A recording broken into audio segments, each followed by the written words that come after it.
Hi everyone, it's me again, your student teacher, Miss Hannah. So how are you today? Great that you're all good today. So we are now on lesson 5 in physical education, rhythmic activities, topic fundamentals of movement, part 2. So before we start our discussion for today, let us have some activity.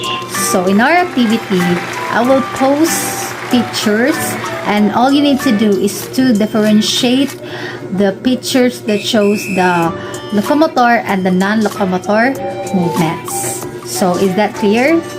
Great! 3, 2, 1, jump! Great, your ideas are all correct. So now class, let us tackle about the two basic natural movements. So these are called the non-locomotor movements and the locomotor movements. But first, let us talk about what is locomotor movements.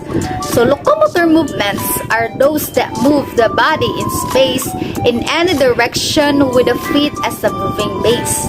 Locomotor movement skills are those in which the body is moved in one direction or a combination of directions from one point to another. Activities such as walking, jogging, moving forwards, backwards, side shuffling, skipping, running are some of the fundamental locomotion movements. Also the galloping and the sliding. Now, what is non-locomotor movements? So non-locomotor movements are those in which various parts of the body move in space with a fixed base. The base may be standing, kneeling, sitting, or lying. Any movement that does not travel but uses available space in any direction or movement organized around the axis of the body, or it is called axial movement. And these are the bending, twisting, stretching, swinging are some of those examples.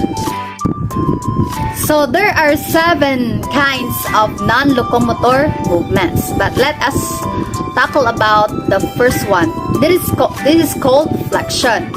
A flexion is a bending a joint, and this occurs when the angle of a joint decreases.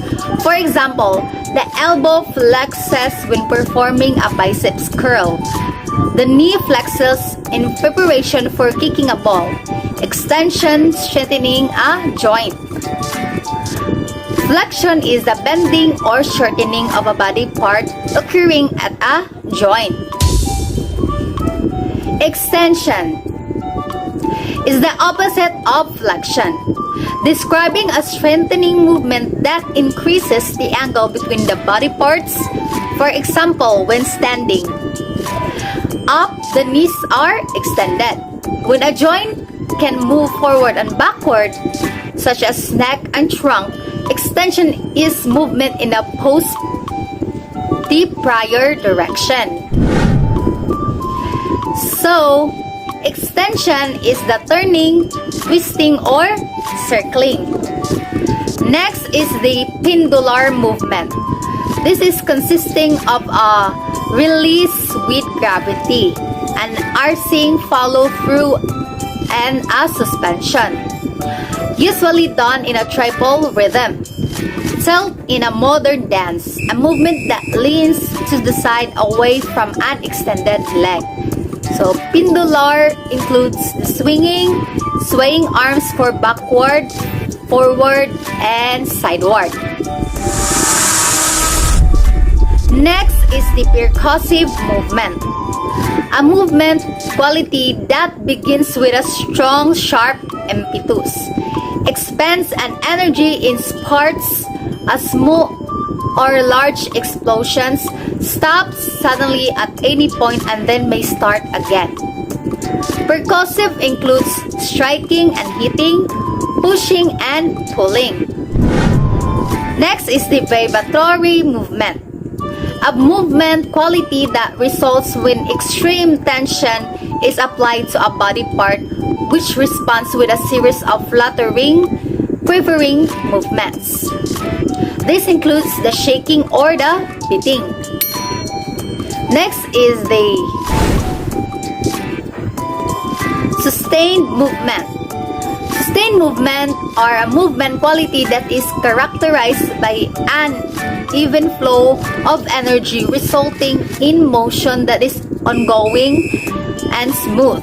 The initial impetus of energy creates an accent, and the resultant movement quality carries a smooth and seamless nature. This includes a slow, smooth flowing movement with a balance of movement throughout the entire series.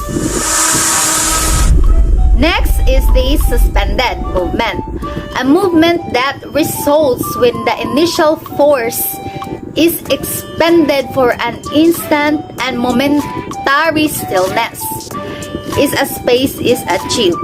Sustained movement, a movement quality that is characterized by an even flow of energy resulting in motion that is ongoing and smooth.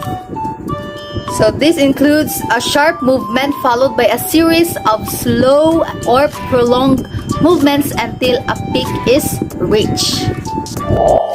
So the 7 non-locomotor movements includes the flexion, the extension, the pendular, the percussive movement, the vibratory, the sustained, and the suspended. So there are also 4 values of dancing. These are physical fitness, cultural, social, and recreational. In the next slide, I will show you some examples of the non-locomotor movements and locomotor movements.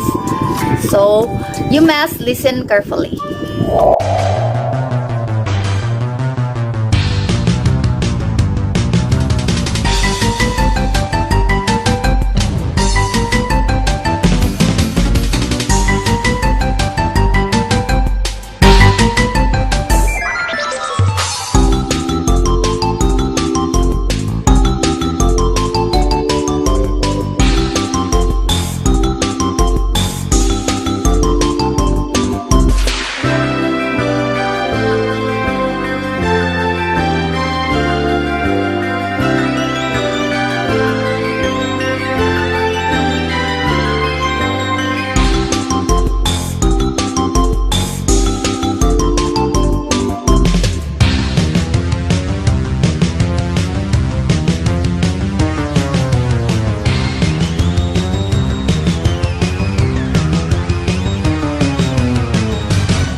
So what do you think it is important to learn about the basic natural movements, the locomotor and the non-locomotor skills?